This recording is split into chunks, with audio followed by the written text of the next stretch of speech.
Next adjustment பார்த்திங்க அப்படின்னா pad டெப்ட்ஸு. Pad debts அப்படின்னா கிட்டாக்கடன், அப்படி இல்லைன்னா வராக்கடன். அதாவது நமக்கு கிடைக்க வேண்டிய டெப்டர்ஸ் அப்படின்னு நம்ம ஒரு குரூப் பார்த்துருப்போம் பேலன்ஸ் ஷீட்டில் நம்ம எழுதியிருக்கோம். டெப்டர்ஸ் அப்படிங்கும்போது கம்பெனி வந்து யாராருக்கெல்லாம் கடன் கொடுத்துருக்கு. இப்போ ஃபார் எக்ஸாம்பிள் இப்போ நம்ம ஒரு கடை வச்சுருப்போம். அப்படின்னா எல்லாருக்கும் நம்ம ரெடி காசுக்கு தான் கொடுப்போம் சொல்ல முடியாது. சிலவங்களுக்கு நம்ம கடத்துக்கு சாணம் கொடுப்போம் இல்லையா. அப்போ யாரெல்லாம் நமக்கு பைசா தர வேண்டியது இருக்கோ அவங்கள தான் நம்ம டெப்டர்ஸு.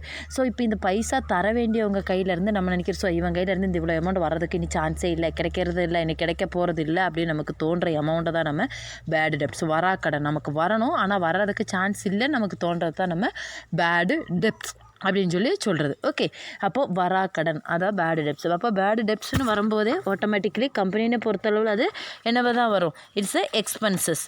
ஓகே, அப்படி வரும்போது it's a irrecoverable debts is called bad debts. Irrecoverable means recover பண்ண முடியாமல் நம்மளால் திரும்பி வாங்க முடியாத கடனை தான் நம்ம பேடு டெப்ட்டு அப்படின்னு சொல்கிறது. It is a loss of the பிஸ்னஸ்னு சமைச்சிடத்தோடும் அது லாஸ். அப்போ லாஸாக இருந்தாலும் எக்ஸ்பென்சஸாக இருந்தாலும் ப்ராஃபிட் அண்ட் லாஸ் அக்கௌண்ட்டுக்கு வந்துடணும். ஓகே, அப்போ பேடு டெப்ட்ஸ் அப்படின்னும் போது அட்ஜஸ்டிங் என்ட்ரிஸ் பார்த்தீங்கன்னா bad debts account debtor to debtors. அதாவது பேட் டெப்ட்ஸுங்கும்போது நமக்கு கிடைக்கணும் ஆனால் கிடைக்காது, நமக்கு வர்றதுக்கு வாய்ப்பு இல்லைன்னு சொல்லக்கூடிய அமௌண்ட்டை தான் நம்ம பேடு டெப்ட்ஸ் அப்படின்னு சொல்கிறது. அப்படி வரும்போது அக்கௌண்டிங் ட்ரீட்மெண்ட்டு எப்படி கொடுப்போம் அப்படின்றது தான். ஓகே, இப்போ பேடு டெப்ட்ஸ் அப்படின்னாலே நம்ம லாஸு, அப்படி இல்லைன்னா எக்ஸ்பென்சஸ். அதாவது expenses actually it's a loss. அப்போ லாஸ் அப்படிங்கும்போது கம்பெனிக்கு ஒரு கிலோ வர்றதுக்கு சான்ஸ் இல்லை. அப்போ all losses are recorded in the profit and loss account. So அப்போ ஒரு இஃபெக்ட் எங்கே கொடுப்போம், எத்தனை ரூபா பேட் டெப்ட்ஸ் கொடுத்துருக்காங்களோ அத்தனை ரூபா நம்ம ப்ராஃபிட் அண்ட் லாஸ் அக்கௌண்ட்டில் போயிட்டு என்னது சொல்லிடுவோம், ப்ராஃபிட் அண்ட் லாஸ் அக்கௌண்ட்டில் டெபிட் சைடில் பேட் டெப்ட்ஸ் இத்தனை ரூபா அப்படின்னு நம்ம எழுதிடுவோம். ஓகே, இனி ஒரு இஃபெக்ட் எங்கே கொடுப்பீங்க, ஓகே, இன்னொரு எஃபெக்ட் எங்கே கொடுக்கணும் அப்படின்னா டெப்டர்ஸ் நம்ம எங்கே எழுதுவோம், பேலன்ஸ் ஷீட்டில் எழுதுவோம். ஃபார் எக்ஸாம்பிள் இப்போ நம்மக்கிட்ட ஒரு ஆள் வந்துட்டு ஒரு 15,250 ரூபாய்க்கு சாதனம் வாங்கியிருக்காருன்னு வைங்க. 15,000 அவர் தந்துட்டார், 250 ரூபா தரதுக்கு வாய்ப்பில்லை. ஆக்சுவலி நம்ம 15,250 ரூபாய்க்குள்ள பொருள் கொடுத்துருப்போம் அவருக்கு. அப்போ நம்ம டெப்டர்ஸ் 15,250 அப்படின்னு கொடுத்துருவோம். ஆக்சுவலி எத்தனை ரூபா தான் நமக்கு கிடச்சிருக்கு, 15,000 ரூபா தான் கிடச்சிருக்கு, பாக்கி 250 ரூபா கிடைக்கல. அப்படிங்கும்போது என்ன பண்ணோம், அப்போ டெப்டர்ஸ்லேருந்து டெப்டர்ஸ் 15,250 மைனஸ் பேடு டெப்ட்ஸ் 250. அப்போ 15,000 ரூபா நம்மளை ரிகவர் செய்தோம். அப்போ 250 ரூபா எங்கே நமக்கு லாஸ் ஆனதுனால ப்ராஃபிட் அண்ட் லாஸ் அக்கௌண்ட்டில் எழுதுவோம். ஓகே, பேடு டெப்ட்ஸ் அப்படின்னா വരാക്കടൻ അല്ലെന്ന കിട്ടാക്കടൻ, നമുക്ക് കിട്ടേണ്ട പൈസ കിട്ടൂല എന്ന് നമുക്ക് തോന്നുന്നതാണ് നമ്മൾ പറയുന്നത്. അപ്പോൾ അങ്ങനെ വരുന്ന ബാഡ് ഡെപ്റ്റ്സിനെ നമ്മൾ എന്തൊന്നായിട്ടാണ് പറയുന്നത്, ലോസ് ആയിട്ടാണ് നമ്മൾ പറയുന്നത്. അപ്പോൾ ബാഡ് ഡെപ്റ്റ്സ് ലോസ് ആകുമ്പോൾ ഓട്ടോമാറ്റിക്കലി എവിടെ നമ്മൾ പ്രോഫിറ്റ് ആൻഡ് ലോസ് അക്കൗണ്ടിൽ ഡെബിറ്റ് സൈഡിൽ എഴുതണം. അപ്പോൾ രണ്ട് ഇഫക്റ്റ് ഇവിടെ കൊടുക്കണം. ഈ രണ്ട് ഇഫക്റ്റിൽ ഒരു ഇഫക്റ്റ് പ്രോഫിറ്റ് ആൻഡ് ലോസ് അക്കൗണ്ടിൻ്റെ ഡെബിറ്റ് സൈഡിൽ പോയിട്ട് ബാഡ് ഡെപ്റ്റ്സ് ഇത്ര രൂപ എന്ന് എഴുതും. ഇനിയൊരു ഇഫക്റ്റ് ആക്ച്വലി എവിടെ ഡെപ്റ്റേഴ്സിൽ നിന്ന് കിട്ടേണ്ട പൈസ കിട്ടാതെ വരുമ്പോഴാണ്. അപ്പോൾ ഡെപ്റ്റേഴ്സ് നമ്മൾ എവിടെ എഴുതും, ബാലൻസ് ഷീറ്റിൽ അസറ്റ് സൈഡ് എഴുതും. അപ്പോൾ ബാലൻസ് ഷീറ്റിൽ അസറ്റ് സൈഡിൽ ഡെപ്റ്റേഴ്സിൽ നിന്നും ബാഡ് ഡെപ്റ്റ്സ് മൈനസ് ചെയ്ത് കാണിക്കണം. ഓക്കെ, ഇനി അടുത്തത് പ്രൊവിഷൻ ഫോർ ബാഡ് ഡെപ്റ്റ്സ്. അതായത് പ്രൊവിഷൻ ഫോർ ബാഡ് ഡെപ്റ്റ്സ് എന്ന് പറയുമ്പോൾ ലാസ്റ്റ് ആകുമ്പോൾ വീണ്ടും നമ്മളതിൽ പ്രൊവിഷൻ മീൻസ് തള്ളുപടി, അതായത് എഴുതി തള്ളുക എന്നുള്ളതാണ്. അപ്പോൾ അന്തമാതിരി നമ്മൾ പോകുമ്പോൾ it is an anticipated loss. അതായത് നമ്മൾ ഒരു ആക്സിഡൻ്റൽ ലോസ് പോലെയാണ്. It is calculated on the basis of some fixed percentage on debtors. അതായത് ഡെപ്റ്റേഴ്സിലാണ് ഈ പ്രൊവിഷൻസ്. അതായത് பேடு டெப்ட் அப்படிங்கிறது அவன்கிட்டருந்து கிடைக்கிறதுக்கு வாய்ப்பில்லை அந்த மாதிரி வர்றது தான் bad debts. Provision for bad debts அப்படிங்கும்போது நமக்கு ஒரு ஆளில் நிறையா பேர் நம்மள்ட்ட கடன் வாங்கியிருப்பாங்க. நம்ம நினைக்கிறதுக்கு முன்னாடியே நம்ம வந்துட்டு இப்போ தான் தருவோம், நம்ம நினைக்கிறதுக்கு முன்னாடியே அவங்க வந்து அந்த கடனை கொடுத்துட்டாங்க அப்படின்னா நம்மளா அதில் தள்ளுபடி பண்ணுறது தான் ப்ரொவிஷன் ஃபார் பேட் டெப்ட்ஸு.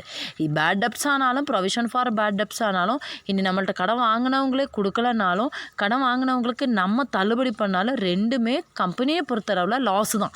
ரெண்டுமே டூஃபோல்டு எஃபெக்ட், ஒரே இஃபெக்ட் தான் வரும். ஓகே, அப்போ இங்கே ப்ரொவிஷன்ஸ் பேட் டெப்ட் அப்படிங்கும்போது அவன்கிட்டருந்து வர்றதுக்கு சான்ஸ் இல்லைன்னு தோன்ற amount bad debts. Provision for bad debts அப்படிங்கிறது அவனுடைய சின்சியாரிட்டி இல்லைன்னு சொன்னால் அவன் முன்கூட்டியே கொடுத்துட்றான். அப்போ அதை பொறுத்து நம்ம மைனஸ் பண்ணி கொடுக்குறது அமௌண்ட்டு தான் நம்ம வந்துட்டு ப்ரொவிஷன் ஃபார் பேட் டெப்ட்ஸு.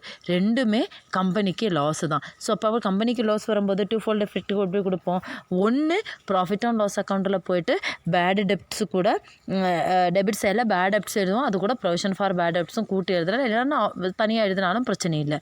பின்ன இன்னொரு எஃபெக்ட் எங்கே கொடுப்போம் அப்படின்னு சொன்னால் பேலன்ஸ் ஷீட்டில் டெப்டர்ஸ் எங்கே எழுதுவோம், டெப்டர்ஸு அசட் சைடில் எழுதுவோம். சேமஸ் அசட் சைட்லேருந்து டெப்டர்ஸ்லேருந்து மைனஸ் பண்ணி காணிக்கணும். ஃபார் எக்ஸாம்பிள் இப்போ ஒரே ப்ராப்ளத்தில் அட்ஜஸ்ட்மெண்ட்லேயே பேட் டெப்ட்ஸும் கொடுத்துட்டாங்க, ப்ரொவிஷன் ஃபார் பேட் டெப்ட்ஸும் கொடுத்துட்டாங்க அப்படின்னு வச்சுக்கோ. பேட் டெப்ட்ஸும் ப்ரொவிஷன் ஃபார் பேட் டெப்ட்ஸு. அப்போ ரெண்டுமே பேட் டெப்ட்ஸும் சரி ப்ரொவிஷன் ஃபார் பேட் டெப்ட்ஸும் சரி ரெண்டுமே எதுலேருந்து தான் மைனஸ் பண்ணி காணிக்கணும், எதுலேருந்து காணிக்கணும், டெப்டர்ஸ்லேருந்து மைனஸ் பண்ணி காணிக்கணும். அப்போ நம்ம ப்ராஃபிட் அண்ட் லாஸ் அக்கௌண்ட்டில் போய் பேட் டெப்ட்ஸ் இத்தனை ரூபா, ப்ரொவிஷன் ஃபார் பேட் டெப்ட்ஸ் இத்தனை ரூபா அப்படின்னு எழுதிடுவோம். பேலன்ஸ் ஷீட் வரும்போது டெப்டர்ஸ் இத்தனை ரூபா minus bad debts minus provision for bad debts ரெண்டையும் மைனஸ் பண்ணி பாக்கி அமௌண்ட்டு தான் நம்ம அவுட்ரு கோலத்தில் எழுதுவோம். ஓகே, நெக்ஸ்ட்டு பார்த்தீங்க அப்படின்னு சொன்னால் provision for discount on debtors. அடுத்த ப்ரொவிஷன்ஸ் வருதுண்டு, provision for discount on debtors. இது ப்ரொவிஷன் ஃபார் பேட் டெப்ட்ஸ், அதாவது பேட் டெப்ட்ஸு வேறு, provision for discount on debtors வேறு. பேட் டெப்ட் அப்படிங்கிறது கிட்டா கடன், நம்ம கடன் கொடுத்ததுக்கு அப்புறம் நம்ம எழுதி தள்ளுறது. டிஸ்கவுண்ட் ஆன் டெப்டர்ஸ் அப்படிங்கும்போது நம்மள்ட்ட பொருள் வாங்கும்போது சிலப்போ இப்போ ஒரு 5350 ரூபாய்க்குள்ள பொருள் நம்ம விற்றுருக்கோம் அப்படின்னா 5300 போதும், 50 ரூபா வேண்டாம் அப்படின்னு சொல்கிறோம் இல்லையா வாங்கும்போதே. ஸோ அதுதான் provision for discount on debts. அதாவது டெப்டர்ஸ் நம்ம கடன் கொடுக்கும்போதே நம்ம இப்போ டிஸ்கவுண்ட் பண்ணி கொடுக்குறது தான் டிஸ்கவுண்ட் ஆன் டெப்டர்ஸ் அப்படிங்கிறது. So discount on debtors is also A expenses. காரணம் எப்படி போனாலும் டெப்டர்ஸ்லேருந்து அந்த அமௌண்ட் எல்லாம் தள்ளி போகுதான் செய்யும். ஆக்சுவலி 5350 ரூபாய்க்குள்ள பொருள் நம்ம விற்றுருப்போம், 5300 ரூபா தான் நம்ம ரிசீவ் பண்ணுவோம். 50 ரூபா அங்கே வந்துட்டு நமக்கு நஷ்டமாகி போகும். ஸோ அப்போது provision for discount on debtors வந்தாலும் அதுவும் நமக்கு என்ன தான், எக்ஸ்பென்சஸ் தான். ஸோ அப்போது ப்ரொவிஷன் ஃபார் பேட் டெப்ட்ஸ் கொடுத்த சேம் எஃபெக்ட் இங்கே நம்ம கொடுப்போம். டூஃபோல்ட் எஃபெக்ட் எப்படி கொடுப்போம், ப்ராஃபிட் அண்ட் லாஸ் அக்கௌண்ட்டில் போய்ட்டு டெபிட் சைடில் டிஸ்கவுண்ட் ஆன் டெப்டர்ஸு இத்தனை ரூபா அப்படின்னு எழுதிடுவோம். ஸோ அதே மாதிரி பேலன்ஸ் ஷீட்டு போகும்போது எப்படி எழுதுவோம், பேலன்ஸ் ஷீட்டில் டெப்டர்ஸ்லேருந்து ப்ரொவிஷன் ஃபார் டிஸ்கவுண்ட் ஆன் டெப்டர்ஸும் மைனஸ் பண்ணி காணிக்கணும். So bad debts, provision for bad debts, provision for discount on debtors, ഇത് മൂന്നും ഏകദേശം ഒരേപോലെ ഇഫക്റ്റാണ് തരുന്നത്. ഓക്കെ, ഒരേ ഇഫക്റ്റിലാണ് വരുന്നത്. അടുത്തത് provision for discount on creditors. Provision for discount on creditors. ഇത്രയും നേരം നമ്മൾ ഡെപ്റ്റേഴ്സ് നോക്കി. ഇനി ക്രെഡിറ്റേഴ്സ് മീൻസ് நம்ம யார்கிட்ட கடன் வாங்கியிருக்குமோ, நம்ம மீன்ஸ் ஒரு பிஸ்னஸ் ஆர்கனைசேஷன் யார்கிட்டலாம் கடன் வாங்கியிருக்குதோ அவங்களெல்லாம் தான் நம்ம கிரெடிட்டர்ஸ் அப்படிங்கிறது. இப்போ ஃபார் எக்ஸாம்பிள் நம்ம இப்போ ஒரு பலச்சரக்கு கடை வச்சுருக்கோம் அப்படின்னா ஒரு கடைக்கு நம்ம பல கம்பெனியோட ப்ராடக்ட்டு பல ஆள்காரோட கையிலேருந்து வாங்கி வைப்போம். ஸோ அப்போ எல்லாருக்கும் பல இடத்துல இருந்து நமக்கு டிஸ்கவுண்ட் கிடைக்கிறதுக்கு சான்ஸ் இருக்குது. ஸோ அந்த மாதிரி கிடைக்கக்கூடிய டிஸ்கவுண்ட்டை தான் நம்ம வந்துட்டு டிஸ்கவுண்ட் ஆன் கிரெடிட்டர்ஸ் அப்படிங்கிறது. ஸோ டிஸ்கவுண்ட் ஆன் கிரெடிட்டர்ஸ் அப்படிங்கிறது டிஸ்கவுண்டு ரிசீவ்டு. அதாவது ஒரு கம்பெனிக்கு கிரெடிட்டர்ஸோட டிஸ்கவுண்ட் கிடச்சிது அப்படின்னு சொன்னால் அது வந்துட்டு ஒரு இன்டைரக்ட் இன்கமான எக்ஸ்பென்சஸில் இன்டைரக்ட் இன்கம். காரணம் இப்போ நம்ம ஒரு பலச்சர கடை வச்சுருக்கோம்னா நிறைய கம்பெனிஸ் இருக்குது. இப்போ மசாலா பொடி கம்பெனிலாம் பார்த்தோன்னா ஆச்சி இருக்குது, கிச்சன் ட்ரெஷர்ஸ் இருக்குது, ஈஸ்டர்ன் இருக்குது, அது மாதிரி நிறைய கம்பெனிஸ் இருக்குது. ஓரோ கம்பெனிலேருந்து நம்ம எல்லா பொருளும் வாங்கி வைப்போம்.